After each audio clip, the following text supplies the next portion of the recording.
Guys, bubuuhin na natin yung edible oil bindo machine. Ito yung una kong video na pinakita ko na hindi pa siya buo.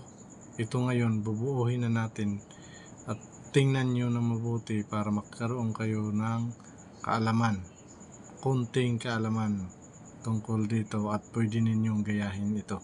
Papakita ko sa inyo ang mga material na kailangan nyo.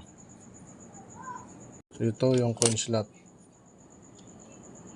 Ito yung coin slot na hinuhulugan ng 5 piso.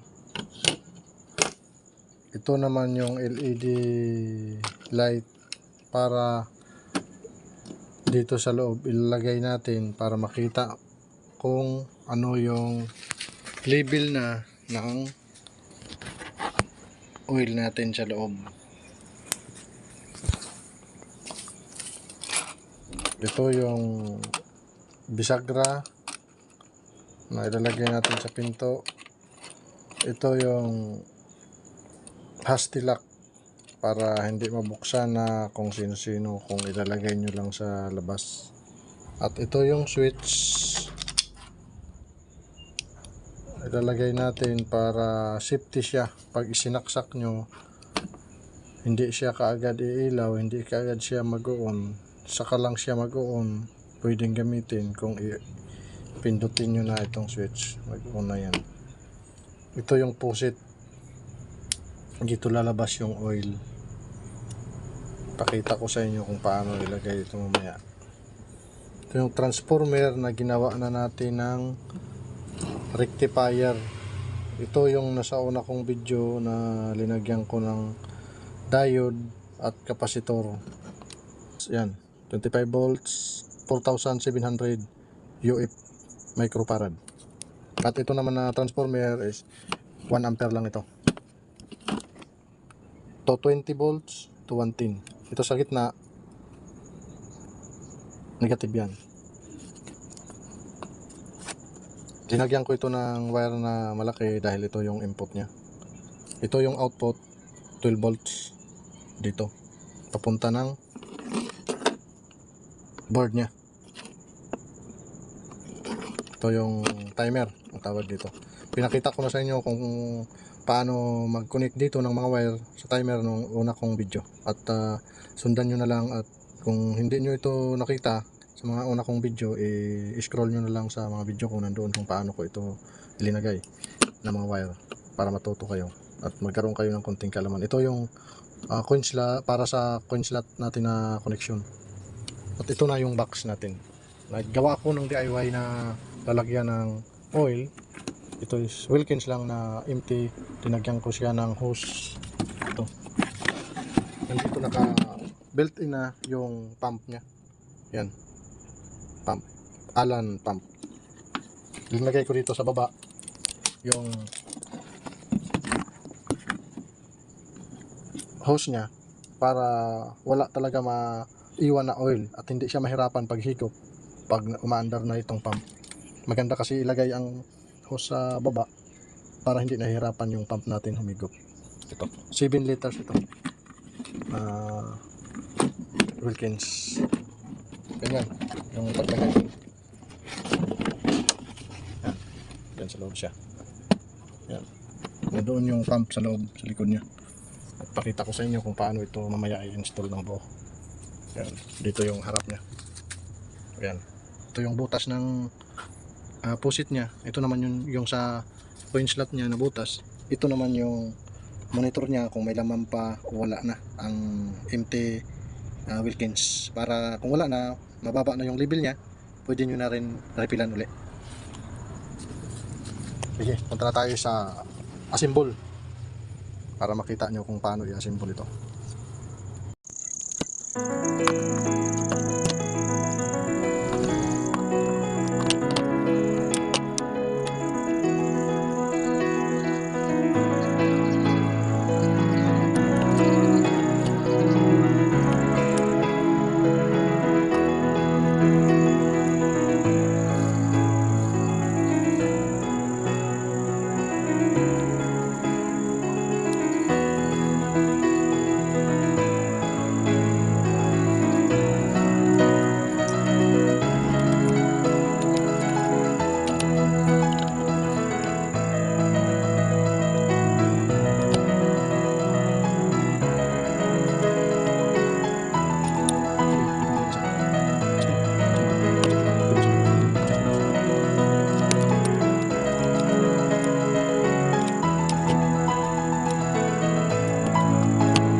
nakalagay dito yung sensor niya.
Check some.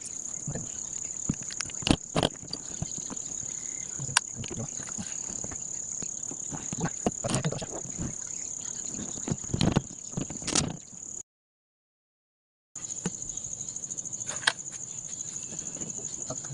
Tingnan nyo ng points.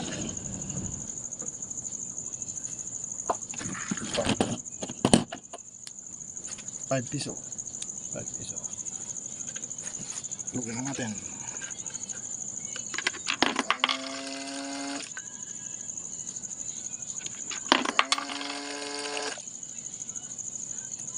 Okay. Okay.